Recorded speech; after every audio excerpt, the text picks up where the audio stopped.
Instant ওট ধোসা বানানোর জন্য সবার প্রথমে ওটসটাকে আমি 15 মিনিট জলে ভিজিয়ে রেখেছিলাম আর অড়হর ডাল আমি শুকনো কলায় ভেজে নিয়ে একটা পাউডার বানিয়ে নিয়েছিলাম। তারপর মিক্সার গ্রাইন্ডারে ভিজিয়ে রাখা ওটস, একটু লঙ্কা কুচি, 4টে কারি পাতা, 1 ইঞ্চি আদা কুচি আর পেঁয়াজ কুচি দিয়ে একটা এরকম ব্যাটার তৈরি করে ফেলুন।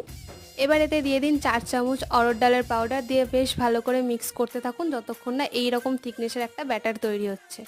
এইবার মশলা ধোসার মশলা তৈরি করার জন্য গরম তেলে দিয়ে দিন 2টো শুকনো লঙ্কা চিড়ে, একটুখানি অড়হর ডাল, 1 চামচ জিরে, 1 চামচ সর্ষে, 4-5টা কারি পাতা। এইবার কেটে রাখা পেঁয়াজগুলোকে দিয়ে দিন এবং সাথে দিয়ে দিন নুন, লঙ্কার গুঁড়ো, হলুদ গুঁড়ো আর চিনি দিয়ে মশলাটাকে বেশ ভালো করে কষিয়ে নিন।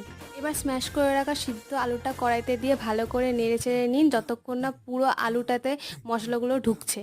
আলুর টেক্সচারটা ভালো আনার জন্য সামান্য একটু জল অ্যাড করতে পারেন। ব্যাস এইভাবেই তৈরি হয়ে গেল মশলা ধোসার মশলা আলু। নেক্সট পার্টের জন্য চ্যানেলটিকে সাবস্ক্রাইব করুন।